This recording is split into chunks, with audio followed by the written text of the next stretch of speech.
शांति। सभी को ओम शांति। हम पिछले कुछ दिनों से अपनी ऊंची स्थिति कैसे बनाए उसके बारे में कुछ बातें कर रहे हैं। अभी हम पिछले 3 दिन से आज तीसरा दिन है, कुछ सवाल ले रहे हैं। आप सभी के सवाल बहुत अच्छे होते हैं, जो मुझे लगता है कि बहुत मदद करते हैं, और सबकी भी ऐसे सवाल जरूर पूछने चाहिए। तो आज जो है एक सवाल हम ले रहे हैं। पहला, एक भाई हैं, बल्कि ऐसे 2-3 हैं सवाल जो रिलेटेड हैं। तो उन्होंने पूछा है कि कैसे हम बाबा की मदद ले सकते हैं। एक और सवाल ऐसा ही है रिलेटेड, कि कैसे बाबा से हम प्रकाश खींच सकते हैं। तो वो ऑलमोस्ट एक ही बात है। तो बाबा से मदद लेने का तरीका जो मैं समझता हूँ, जो अक्सर बाबा हमें कहते हैं कि हिम्मते मददे मददे बाबा। हिम्मत का एक कदम पहला उठाना बहुत जरूरी है। जब हम सब इसी रास्ते पे चलते हैं तो अनेक प्रकार की कठिनाइयां आती हैं। ड्रामा प्लान अनुसार, हमारे कर्म अनुसार वो चीजें उसमें रिकॉर्डेड है। तो होता यह है कि जैसे ही हमारी ये यात्रा शुरू होती है, वैसे ही देखा जाता है कि बहुत कठिनाइयां आती हैं। अच्छा, औरों के जीवन में नहीं आती हैं उतनी कठिनाइयां जितनी हम लोगों के जीवन में आती है जब हम ये साधना का मार्ग चुनते हैं। ये बहुत ही एक्यूरेट बात है। लोगों का मानना भी होता है ये कि ऐसा क्यों होता है। तो इसको समझते हैं कि हमारे सभी के 63 जन्मों के जितने भी कर्म हैं, वो हमारे सामने आने शुरू हो जाते हैं जैसे ही हमने परमात्मा से शक्ति, परमात्मा की ओर बढ़ना शुरू किया, उनसे शक्ति लेना शुरू किया। तो जो जैसे बात हो रही थी कि पहला कदम बढ़ाया, तो जैसे ही पहला कदम बढ़ाया तो उनकी तो हमें शक्ति मिलनी शुरू हो गई। हाँ, इसमें हमें उनकी तरफ सकाश हमें लेना नहीं है। हमें हाँ जी, जो हमारा आज्ञाकारिता का पहला गुण है, उसको पूरा पक्का करना है कि हाँ जी बाबा, आप जो कह रहे हैं मुझे उस पे चलना है।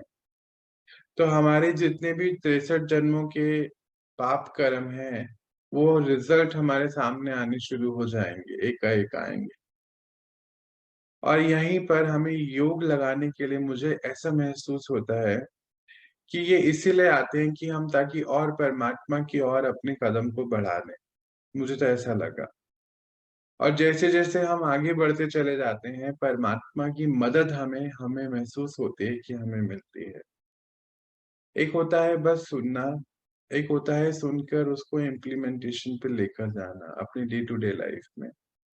धीरे धीरे जो है हमारे हिसाब किताब जब चुकते होते हैं, तो जब हम लाइट फील करते हैं, तब आप अंदाजा लगाइए कि परमात्मा की मदद हमें मिल रही है। क्योंकि ये समय सुख में रहने का है ना, लाइट रहने का है। तो जैसे जैसे कदम आगे बढ़ाएंगे, हमारे पाप कर्म कम हो रहे हैं, तो जो कल से आज हम हल्के हैं। अब आज दिन भर में जो होना है, जो भी हिसाब किताब आने हैं वो आने हैं। अगले दिन कल हम और हल्के होंगे। यही है परमात्मा का सकाश हमें मिल रहा है, मदद मिल रही है। तो उनकी मदद अपनी तरफ लेके आने का सबसे अच्छा तरीका है हाँ जी बाबा। बाबा बोलते हैं जब आप बच्चे हाँ जी बोलते हैं तो हजूर हाजिर हो जाता है, परमात्मा हाजिर हो जाता है आपकी मदद देने के लिए। परमात्मा इस समय बंधा हुआ है। कितनी वंडरफुल बात है कि बाबा कहता है कि बच्चे मैं बंधा हुआ हूँ। ड्रामा प्लान अनुसार आप बच्चों की मदद करने के लिए मैं आपको छोड़ के नहीं जा सकता हूँ। जब तक पूरा ये कार्य पूरा नहीं हो जाता, हर बच्चा जो बाबा तक पहुंचना चाहता है वो पहुंच नहीं जाता, भगवान तक पहुंचना जो चाहता है। तो बाबा की मदद खिंचाने का तरीका है कि हम सभी, हमारे जो कुछ गुण हैं जैसे आज्ञाकारिता, पवित्रता, सच्चाई, सत्यता यहाँ पर भी यूज होगी कि हम अपने साथ और उसके साथ सत्य रहें। और साथ में अथक रहें। अथक मतलब कि ये जो जर्नी हमने शुरू करी है, ये थकने वाली है ही नहीं, थक नहीं सकते। जब तक पूरे पाप कर्म फिनिश नहीं हो जाएँ, जब तक हम दैवीय संस्कारों में पहुँच नहीं जाएँ, क्योंकि वो हमारे अंदर है ना, है ना? दैवीय संस्कार हमें बाहर से इमर्ज नहीं करने। कमाल की बात है, यहाँ बाहर से कुछ लाना ही नहीं है, सब कुछ अपने अंदर से इमर्ज करना है। हमारे अंदर ही है, उसके ऊपर एक लेयर चढ़ी हुई है, हमारे पाप कर्मों की। तो जैसे-जैसे वो लेयर साफ होती चली जाएगी, परमात्मा का सकाश हमारे पास आ रहा है, इसको मान के ही चलना है। और शुरू में अनुभव कुछ हो सकता है, 1-2 दिन, 10 दिन, 20 दिन लगेगा। और एक समय ऐसा भी आता है कि शुरू में एक भाई का सवाल भी है कि शुरू में तो बहुत अनुभव हो रहे थे, अब अनुभव नहीं हो रहे। ऐसा भी होता है, ये भी इससे रिलेटेड ही है कि जब हम शुरू में चलते हैं तो परमात्मा की मदद, क्योंकि बिल्कुल हम जो है कलयुग से सतयुग की तरफ जा रहे हैं, तो शुरू में बहुत मदद मिलती है, फिर बीच में कभी थोड़ा-थोड़ा अलबेलापन आ जाता है। तो ऐसा महसूस होता है कि मदद नहीं मिल रही है, पर उसकी मदद हमें मिलती है, क्योंकि मदद मिलती है तभी हम अपनी सफाई पूरी कर पाते हैं, क्लीनिंग कर पाते हैं। तो इस बात को बहुत अच्छे से समझना है कि भगवान हम की मदद हमें तब मिलेगी जब हम आज्ञाकारिता का गुण अपनाएँगे, उनकी आज्ञा लेके आगे जो भी आज्ञाएँ हैं, उनको मानेंगे। जो उनकी श्रीमत है, हमारे लिए मर्यादाएँ हैं, सबसे बड़ी मर्यादा है सुबह उठने की। सुबह जो है अमृत वेले उठना, यूँ तो टाइम शुरू हो जाता है 2 बजे से, पर आप जभी भी उठना चाहें, 2 बजे, 3 बजे, 4 बजे, सबसे अच्छा उत्तम टाइम माना जाता है। उठकर परमात्मा के साथ योग लगाना, हमारे पास कोई और उस समय काम नहीं होते हैं, उससे अपने आप को डिटैच करके उनसे जुड़ना। और दूसरी सबसे बड़ी श्रीमत है पढ़ाई, पढ़ाई की तरफ बाबा हमारा बहुत अटेंशन खिंचाते हैं, बच्चे पढ़ाई, ये जो हम ज्ञान सुन रहे हैं, ये हमारी पढ़ाई है, दैवीय पद पाने की। तीसरी मर्यादा है खान-पीन की, कि खाना-पीना हमारा कैसा होना चाहिए, तो शुद्ध भोजन, सात्विक भोजन, जिसमें प्याज, लहसुन, बाकी तो अंडा, मीट की तो बात ही नहीं हो रही है, ये सब होना नहीं चाहिए। वैसे तो यहाँ देखा गया कि जैसे-जैसे हम ज्ञान सुनते हैं, ये सब चीज़ें अपने आप हमारी छूट जाती है, कहीं चले जाती है। देखा गया कि बहुत ज़्यादा जो व्यसन जैसे सिगरेट, दारू, ये सब भी छूटता चला जाता है। और तो और हम कलयुग ही छोड़ देते हैं, सबसे बड़ी बात तो ये हो जाती है, तो सब चीज़ें छूट जाती हैं। फिर मर्यादा है कि हम हमेशा जो है, ये जो जितनी मर्यादा है उनका पालन तो करें ही करें। साथ में एक और मर्यादा ही बाबा ने बोली कि ना दुःख लो, ना दुःख दो। तो लेना भी नहीं है और देना भी नहीं है, क्योंकि संगम तो सुख पे रहने का समय है। तो कुछ ये मर्यादाएँ जब हम फ़ॉलो करेंगे, तो परमात्मा का सकाश हमें जैसे सवाल था खींच रहा, अपनी तरफ कैसे खींचे? तो खींचना नहीं पड़ेगा, वो तो हमें आ रहा। हाँ, इस बात को हमें ऐसे पक्का कराना है अपने मन। कई बारी भक्ति मार्ग के हिसाब से भी देख लेते हैं कि भगवान मदद तब करेगा जब हम भगवान को खुश करेंगे। तो कुछ आत्माओं के 63 जन्मों के संस्कार पड़े हुए हैं। तो भगवान को आप किसी वस्तु से खुश नहीं कर सकते हो, है ना? इसलिए ये सूक्ष्म चीज़ें समझनी है हमें। वो लोग हम सोच लेते हैं कि हम उनको खुश करेंगे, क्योंकि हमें आदत पड़ गई है, क्योंकि दुनिया में भी एक-दूसरे को खुश करते रहते हैं। खुश करना नहीं है, यहीं पर वो वाला मर्यादा यूज़ होगी कि ना दुःख लो, ना दुःख दो। तो जब दुःख देना नहीं है, लेना नहीं है, तो ऑटोमैटिकली खुश बाबा भी रहेंगे, और बाबा खुश ही रहते हैं, उनको आपकी खुशी की ज़रूरत ही नहीं। भगवान तो सदा वो सुख का सागर है ना, उसको हम क्या खुश कर सकते हैं? उसके बातों को फ़ॉलो कर ही हम उसको अपनी तरफ जो है ला सकते हैं। बल्कि ये सवाल ही जो है थोड़ा-सा इसमें मिस्टेक है, ये बॉडी कॉन्शियसनेस वाला सवाल है कि भगवान को हम अपनी तरफ आकर्षित कैसे करें? नहीं, वो हमारा पिता है, हम सब उसके बच्चे हैं, वो तो ऑलरेडी हम पे फ़िदा है, मुझे तो ऐसा लगता है। नहीं, आपको नहीं लगता? फ़िदा है भगवान हमारे ऊपर, तभी तो ये ज्ञान हमें मिला, तभी तो रोज़ हम पढ़ रहे हैं, रोज़ हम आगे बढ़ रहे हैं। उसने हमें चुना है, तो उसने चुना है मतलब वो फ़िदा है पहले से ना, उसको क्या हम और करेंगे। हाँ, तो बस उसकी बातों पे चलना ही यही सबसे बड़ा जो है, हमें उसकी शक्ति मिलती रहती है। एक सवाल बहुत अच्छा है, फिर किसी ने पूछा है कि बाबा कहते हैं कि सदा उमंग उत्साह में रहिए। कैसे रहें उमंग उत्साह में? इतनी सारी चीजें हमारे सामने आती हैं, ड्रामा के अनुसार बहुत चीजें आती हैं, तो क्या करना चाहिए? ये बहुत सुंदर पॉइंट है कि सदा उमंग उत्साह में कैसे रहें। मुझे ऐसा लगता है कि जैसे रोज हम नए हो रहे हैं, नहीं आपको लगता है? रोज हमें ज्ञान मिल रहा है, रोज हम लाइट हो रहे हैं, रोज हम पवित्र बन रहे हैं। पहले से आज अगर पिछले 2 महीने, 1 महीने, 10 दिन पुराने अपने आप को देखिए और आज को आप देखिए, तो बहुत सारे पाप कर्म कट चुके हैं, पवित्रता आ गई है। पाप कर्म कटना मतलब पवित्रता आती जा रही है। तो सबसे बड़ा उमंग उत्साह तो ये है संगम पर कि हम रोज नए हो रहे हैं, मुझे ऐसा लगता है। और दूसरा उमंग उत्साह का पॉइंट ये है कि हम रोज अपने अंदर दैवीय गुण धारण करें, असुरे संपदाएं, असुरीय अवगुणों से हटते हुए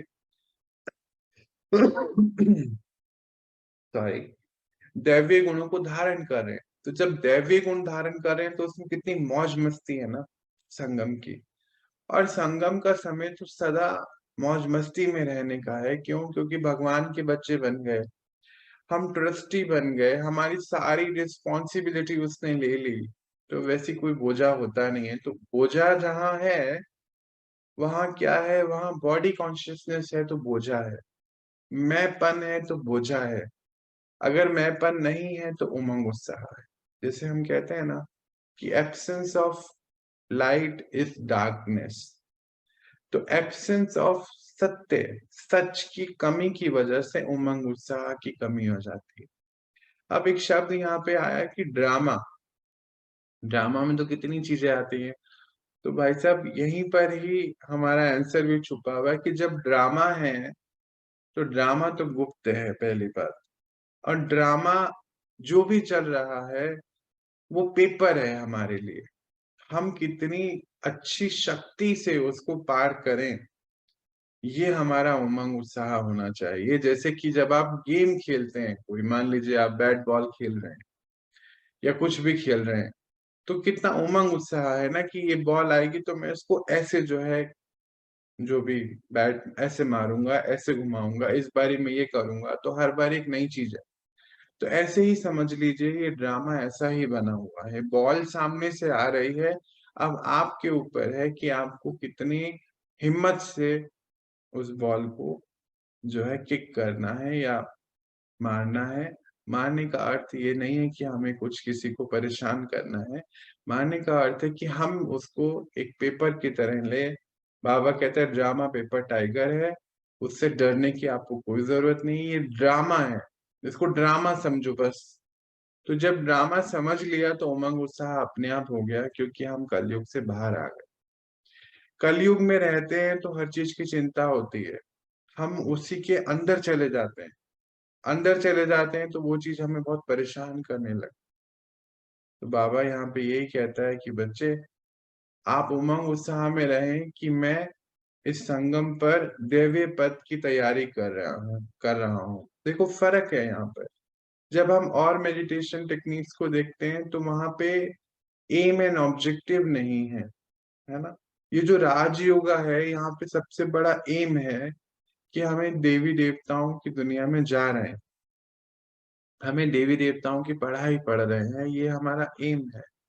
तो साधना का एम होने की वजह से उसमें उमंग उत्साह अपने आप छुपा हुआ है। जैसे 5 डिग्रियों को हमें अर्जित करना है, इसी जन्म में करना है, तो वो सब हमारे उमंग उत्साह का कारण है।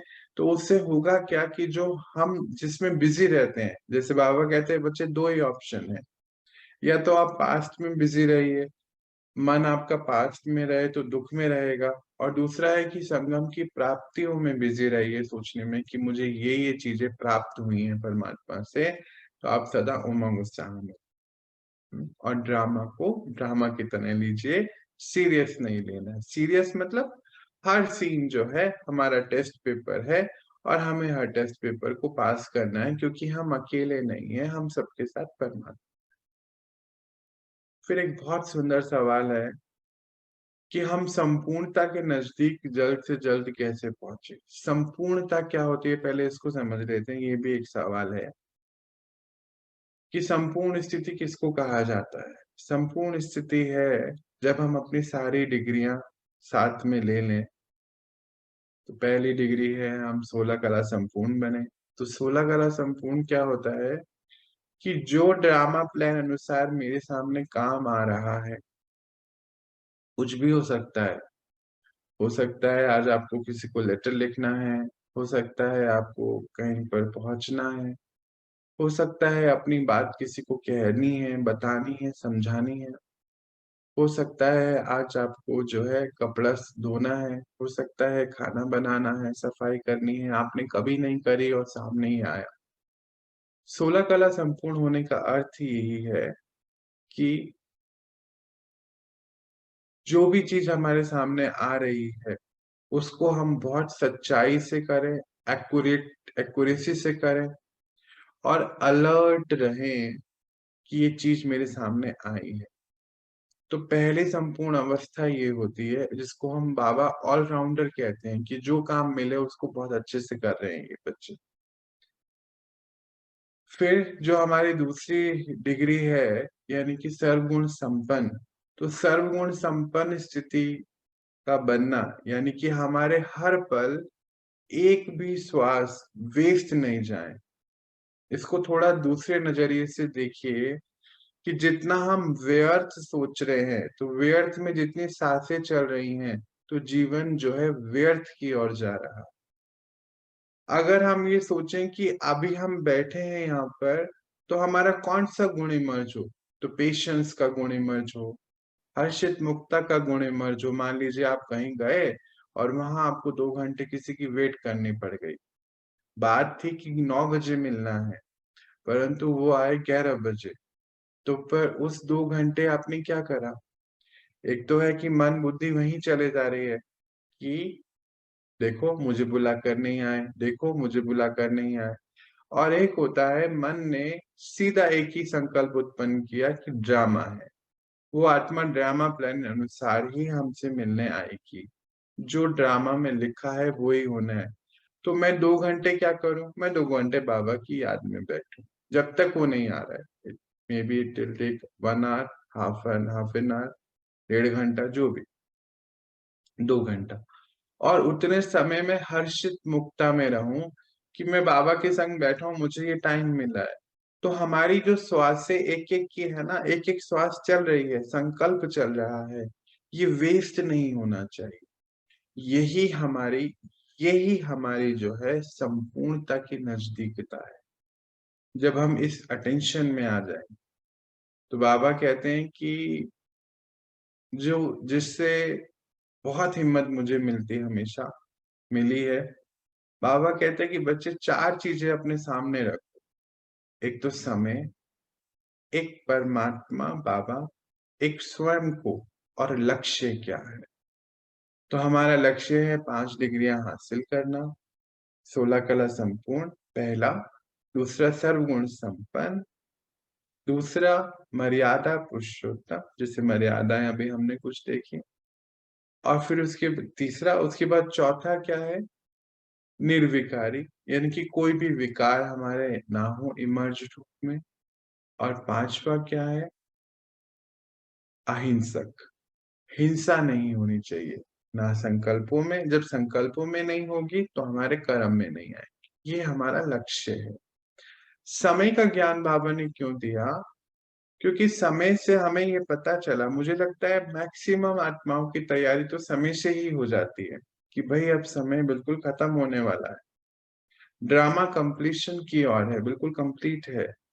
अब आत्माओं को अपने घर जाना है, तो उससे पहले हमें अपना लक्ष्य को अचीव कर लेना है। तो जब हम ये 4 चीजें सदा अपने सामने रखेंगे, एक तो बाबा, बाबा क्यों सामने रखना है, क्योंकि सी फादर फॉलो फादर, किसी को देखना नहीं, उसको देखना है। ठीक है जी। अपने आप को क्यों सामने रखना है, क्योंकि अगेन किसी को नहीं देखना है, अपनी स्थिति को देखना है।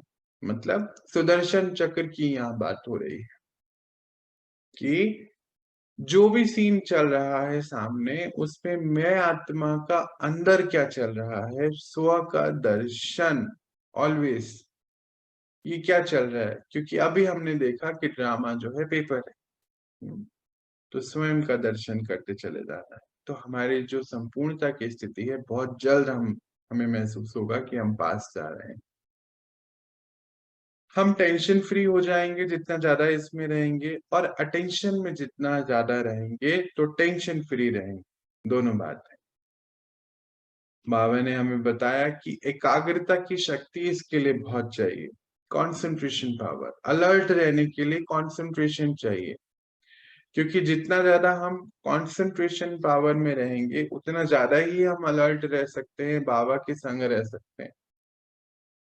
एक भी घड़ी जो है हमारी निष्कामी ना जाए, मतलब ऐसा ना हो कि वो व्यर्थ चले जाए। तो यानी कि सबसे पहले हमें आज जो काम शुरू करना है, व्यर्थ को बिल्कुल फिनिश कर देना है, यानी कि समर्थ की तरफ अपने आप की कदम बढ़ा देने। तो हमें जो है एवरी डे एवर रेडी रहना है, एवरी मोमेंट अलर्ट पे रहना है, ऑलराउंडर बनने के लिए काम करना है। उसके लिए मुझे एक बहुत सुंदर पॉइंट लगता है जो बाबा हमेशा बोलता है, कि शिव शक्ति बेचारा या बेचारी नहीं हो सकती है। अब यहाँ पे बहुत ध्यान वाली बात आ गई। कई बारी हम अपने आप को बेचारा बना लेते हैं दूसरों से मदद लेने के लिए।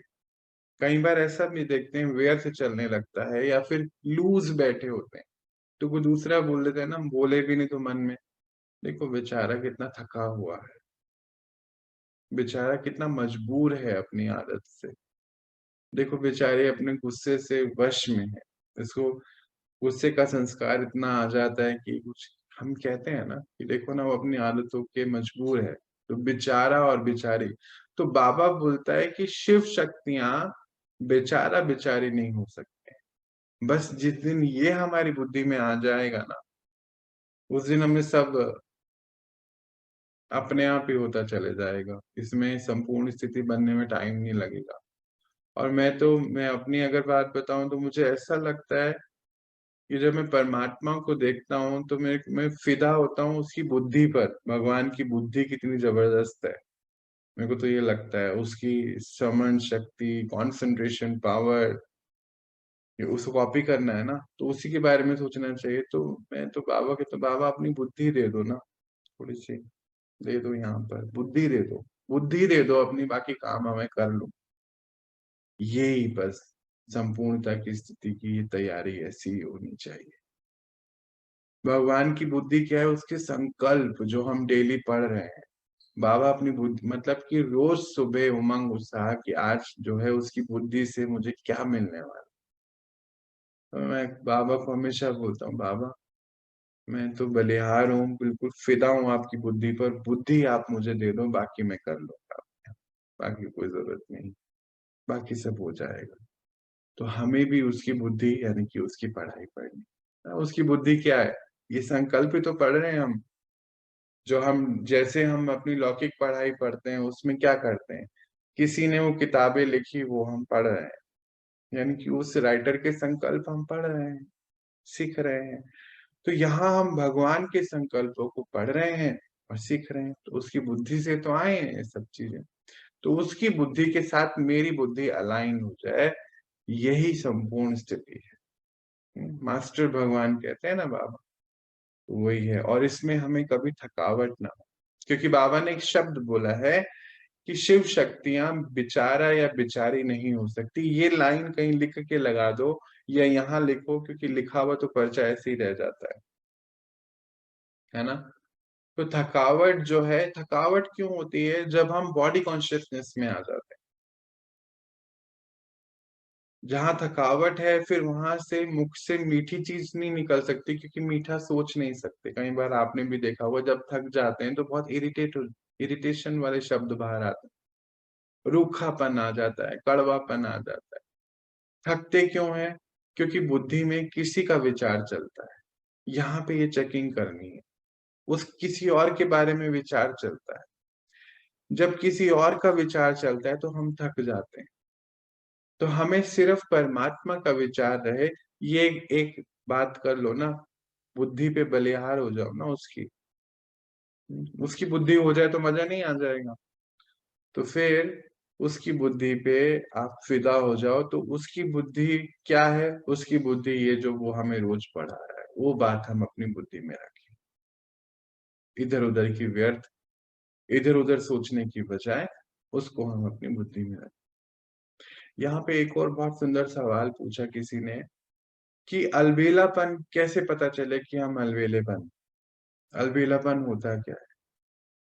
तो अलबेलापन मतलब जब हम भारे मुक्ता में रहते हैं, जो मुझे लगा जैसा एक, अगर एक शब्द में इसका आंसर होना चाहिए तो यही होना चाहिए कि जब हम दुनिया को देख रहे हैं, वो क्या कर रहा है वो देख रहे हैं, उसने ऐसा, अब कई बार हम बैठे बैठे ये भी एक संस्कार होता है कि हम पहले से ही सोच लेते हैं कि वो ये बोलेंगे और हम ये बोलेंगे, और जब देखा गया कि 99% ऐसा होता ही नहीं। मतलब पहले से ही अंदर बुद्धि जवाब सवाल कर रही है, खुद ही सोच रहे हैं, खुद ही को आंसर भी दे रहे हैं। तो ये भारे मुक्ता है, अलबेलापन जिसको कहते हैं इस मार्ग पे। तो ज्यादातर देखा जाता है कि बुद्धि ऐसे काम बहुत करती है। मानो आपसे कुछ मिस्टेक हो गई, तो पहले कि आप मुझसे ये सवाल पूछेंगे और मैं इसका ये जवाब दूं, या देना है मुझे, ये दूंगी या दूंगा। तो जितना ज्यादा हम भारे मुक्ता में रहेंगे, उतना ज्यादा ही हम अलबेलेपन में हैं। बाबा इसको रॉयल अलबेलापन कहते हैं। दो अलबेलापन, एक तो है कुछ कर ही नहीं रहे, मालूम है दिख रहा है सो रहे हैं, एक है कि बैठे हैं पर सोच रहे हैं बाहर की चीजें। ये रॉयल अलबेलापन है।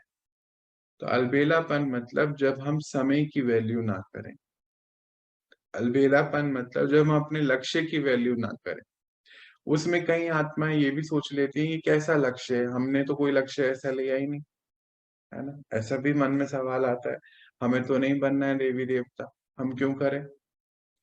सही सोच रहे हो आप, पर यहाँ पर ड्रामा को समझिए कि ड्रामा प्लान अनुसार ये ज्ञान हमें मिला है, भगवान ने हमें चुना है ना। तो अगर हम चुन के भी नहीं चल रहे हैं तो फिर तो गलत बात है। उसने हमें चुना और उस सीरियसनेस को हम समझ ही नहीं रहे। तो अलबेलापन का और समझने का तरीका ये है कि हमें ज्ञान मिलते हुए हम ज्ञान के पॉइंट को प्रैक्टिकली यूज ना करें, धारण ना करें। इसको भी अलबेलापन कहते हैं। समय से नहीं आना, इसको भी अलबेलापन कहते हैं। मुझे लगता है कि आज तक देखो, हम तो लेट कभी हो भी जाए, पर देखो परमात्मा कभी लेट नहीं होता, कभी भी लेट नहीं है।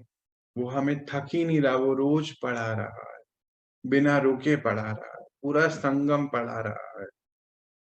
तो उससे हमें सीखना चाहिए कि हम क्यों लेट हो जाते हैं। कई बार देखते हैं हम लेट हो जाते हैं। तो अलबेलापन का अर्थ यही सब है कि अपनी स्थिति की तरफ ध्यान नहीं देना, अलर्ट नहीं रहना, भारे मुक्ता में रहना, और वो बातें सोचना जिसकी हमें कोई जरूरत नहीं, कोई जिसकी आवश्यकता ही नहीं है, उन सब बातों को सोचते रहना, ये सब अलबेलापन है। कल ऐसा होगा, वो ये बोलेंगे तो हम ये कहेंगे, ये सब चीजें जो है हम नहीं सोच सकते हैं। ड्रामा हमें मालूम ही नहीं है नेक्स्ट मोमेंट क्या होने वाला है, अभी इसके बाद नेक्स्ट मोमेंट क्या है हमें पता नहीं। तो हमें हर घड़ी को अंतिम घड़ी सोचते हुए अपनी स्थिति को ऊंचा बना के रखना है। नीचे गिर रही है तो समझ लीजिए कहीं पर अलबेलापन आ रहा, बस ये चेकिंग है। किसी ने बहुत सुंदर एक सवाल पूछा है, और ये पूछा कि साक्षीपन क्या होता है। कल परसों साक्षीपन के बारे में बात हुई थी, तो पूछते हैं कि साक्षीपन में हम आए कैसे। तो साक्षीपन की स्थिति है मतलब न्यारे और प्यारी स्थिति। न्यारे मतलब जो भी आसपास चल रहा है उससे न्यारे, उपराम, डिटैच। होता क्या है कि जैसे बाबा ने हमें ड्रामा का बहुत अच्छा ज्ञान दिया, तो ड्रामा का अर्थ क्या होता है कि ये ड्रामा चल रहा है, पर हम ड्रामा में हम अंदर ही चले जाते हैं उसके। हलचल में आ जाते हैं। जैसे रामायण देख रहे हैं तो सीता जो है राम की चोरी हुई है, पर लगने लगता है जैसे हमारी खुद की ही सीता चोरी हो गई है। उसके अंदर इन्वॉल्व हो जाते, नहीं लगता है आपको, रोने लगते हैं। यही समझने वाली बात है कि एक ड्रामा टीवी पे चल रहा है तो हम उससे इन्वॉल्व हो गए, रो रहे हैं। अब देख लीजिए, दिन में ये बाबा कहते हैं ये चैतन्य ड्रामा चल रहा है, बच्चे इसको आप एंजॉय करो, इसको देखो। ड्रामा जब हम कोई मूवी देखते हैं, तो मूवी जब देखते हैं तो उसमें अगर इन्वॉल्व हो जाते हैं तो ऐसा महसूस होता है कि हमारे साथ ऐसा हो रहा है, मतलब मन बुद्धि पे वो चीज हावी हो जाती है। साक्षीपन का अर्थ है कि हमारे मन पर वो सामने वाला सीन कभी हावी नहीं हो सकता। तो यानी कि देखते हुए, सुनते हुए भी ना देखना, ना सुनना।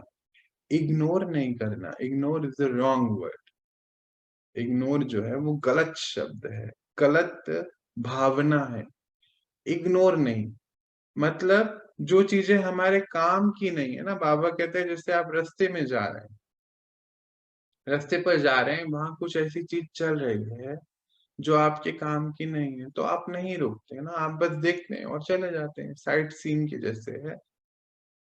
तो ड्रामा जो है, ये पूरा बाबा कहते हैं कि बच्चे अगर इसको ध्यान से देखोगे तो इसमें साइट सीन बहुत सारे हैं, हमारे दिन भर की स्थिति में भी बहुत सारे हैं।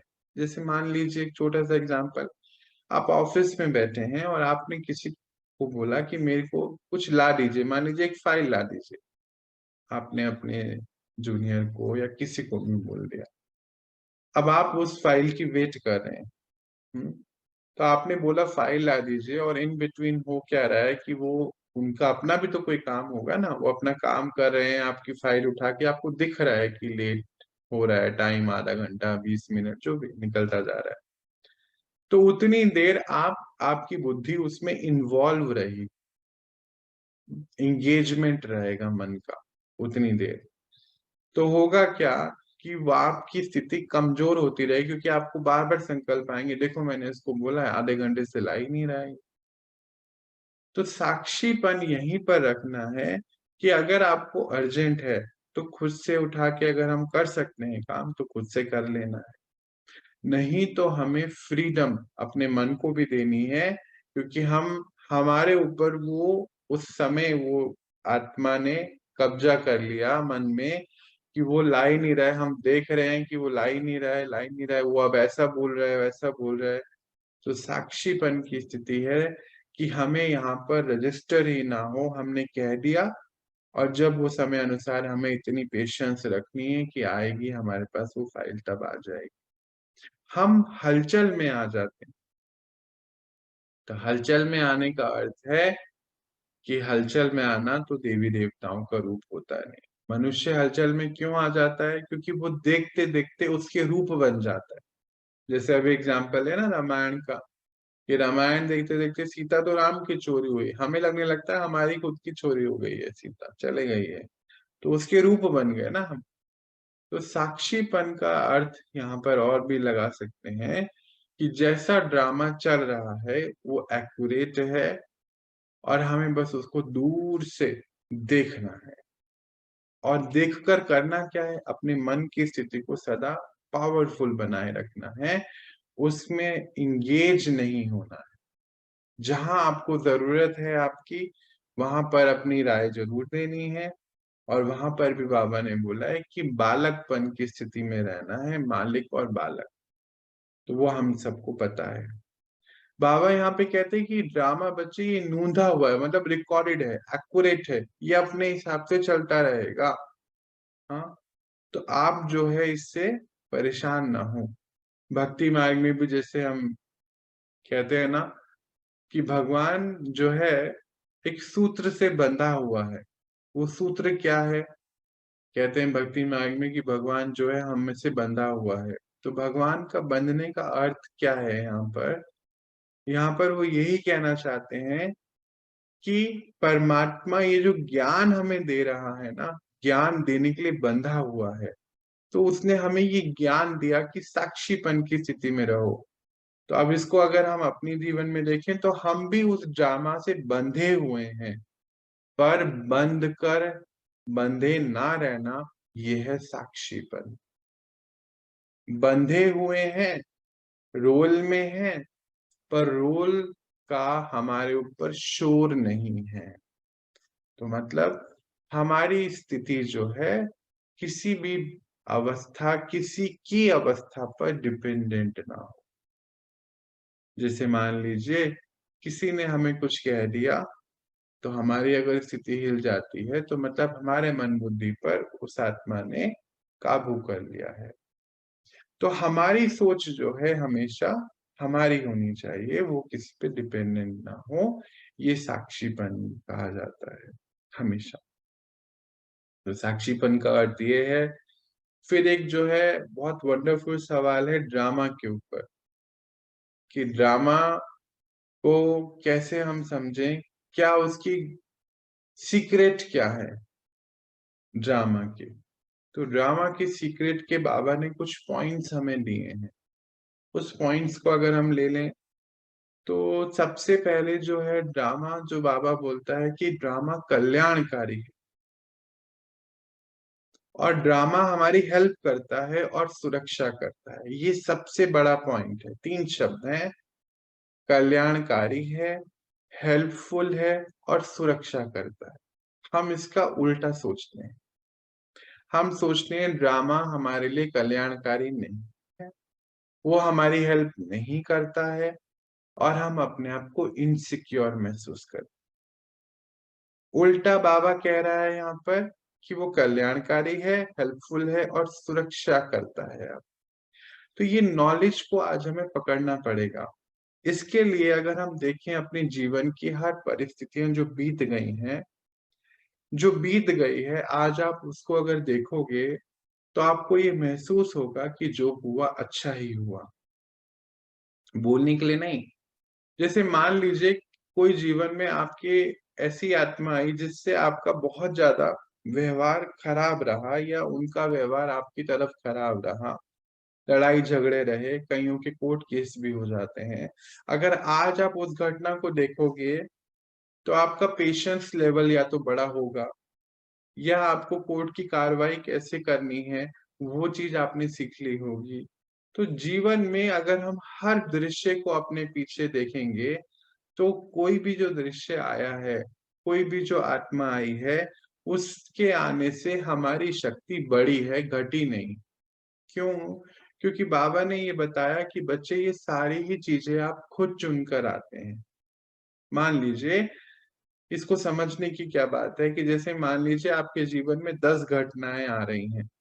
वो 10 घटनाएं हमने खुद चुनी हैं, क्योंकि उन घटनाओं से हमें कुछ सीखना है।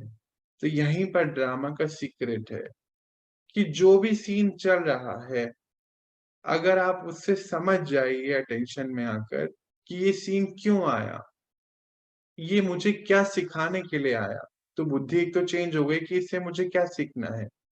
और अगर हम वो सीख गए तो सीन चेंज हो जाता है, परिस्थिति चेंज हो जाती है। ये मेरे पर्सनल अनुभव है। हमें बस समझना है कि ये सीन हमारे सामने क्यों आया, क्योंकि बाबा ने बोला है ड्रामा का हर सीन जो है एक पेपर है, और आप आत्माएं विघ्न विनाशक हैं। विघ्न विनाशक यानी कि विघ्नों को विनाश करने वाली हैं। चाहे किसी आत्मा के द्वारा कोई विघ्न आ रही है, चाहे कोई परिस्थिति आ रही है, इस सभी विघ्नों को आपको खत्म करना है। ड्रामा का हर सीन बाबा कहता है एक खिलौना है, कोई प्रॉब्लम नहीं है आपके लिए, क्योंकि आप सबसे बड़े हो, क्योंकि आपके साथ परमात्मा है। तो उसको खेल की रीति से खेलना है। तो ड्रामा के ही कुछ सीक्रेट हैं। बाबा ने बताया कि जब भी हम किसी के बारे में सोचते हैं, तो सोचते यानी कि उस आत्मा से हम कनेक्ट हो जाते हैं। तो उसकी स्थिति जो है फिर वो हमारी स्थिति बन जाएगी। इसीलिए हमें कभी भी किसी भी आत्मा से, परिस्थिति से कनेक्ट नहीं होना है। बिल्कुल उपराम साक्षीपन का सवाल इससे पहले ही लिया कि साक्षी होके देखना है दूर से क्या चल रहा है, जज करना है कि मुझे इसमें क्या करना है, मेरे लिए ये सही सीन क्यों आया है, और उसको ठीक करके आगे बढ़ जाना है। जैसे मान लीजिए कोई आत्मा आपको कह रही है बार-बार ही कि आपका व्यवहार अच्छा नहीं है। आप कह रहे हो कि मेरा व्यवहार अच्छा है। वो कहते हैं कि नहीं तुम्हारा व्यवहार अच्छा नहीं है। तो वहीं पर रुक के सोचना है कि मुझे मेरे व्यवहार में क्या परिवर्तन लाना है। अपने को साक्षीपन के करके अपने को भी साक्षी होके देखना है। तो जब हम साक्षी होके अपने आप को देख लेंगे, अपने अंदर परिवर्तन आ जाएगा, तो देखा जाता है कि सामने वाली परिस्थिति भी चेंज हो जाती है। तो यानी कि जो भी समस्या है, विघ्न है, उसको पर्वत ना समझें, वो पर्वत नहीं है। बाबा कहते हैं वो जड़ है, उसमें कोई शक्ति नहीं है और कोई भी शक्ति आपको हरा नहीं सकती है। ड्रामा एक साइड सीन है। जैसे हम गाड़ी में अभी एग्जांपल ले रहे थे, जा रहे थे, अनेक प्रकार के साइड सीन आते हैं। तो साइड सीन है, आप अपने लक्ष्य के ऊपर ध्यान रखिए। वो प्रॉब्लम तब हो जाती है जब हम उस साइड सीन में रुक जाते हैं। तो कोई भी विघ्न जो है, वो आपको रोक नहीं सकता। बाबा तो ये भी कहते हैं, बहुत सारे महावाक्यों में बाबा कहते हैं कि ड्रामा स्टेपिंग स्टोन है। एक-एक स्टोन को उठाइए, अपनी सीढ़ी बनाइए और चढ़ जाइए। सीढ़ी का पत्थर है, आपको आगे बढ़ाने के लिए। जब हम ऐसा सोच लेते हैं कि ये हमें पीछे लेके जाने के लिए आ रहा है, तो बुद्धि उसी में व्यस्त हो जाती है और उससे जो हमें मिलना चाहिए, हम उससे वो नहीं ले पाते। इसीलिए सीन जो है सामने वाला कभी भी चेंज नहीं होता है। ड्रामा का हर सीन पर्सनली मैंने अनुभव किया है कि चेंज हो जाता है, जब हम एक घड़ी रुककर उसकी जजमेंट ले लें कि इससे हमें क्या सीखना है। बाबा तो इस हद तक कहता है कि ये जो ड्रामा है एक कार्टून शो है। हुँ, हाँ, उसमें क्या-क्या है, परिस्थिति है, समस्या है, माया है, वो अपने अलग-अलग रूप धर के आपके सामने आती रहती है। तो जैसे मिक्की माउस होता है, जैसे कि टॉम एंड जेरी होता है, तो इसको एन्जॉय करना चाहिए। इस कार्टून शो में आपको फँसना नहीं। आपके सामने कार्टून शो चल रहा है, उसको देखिए साक्षी होके, उसके अंदर इन्वॉल्व मत होइए।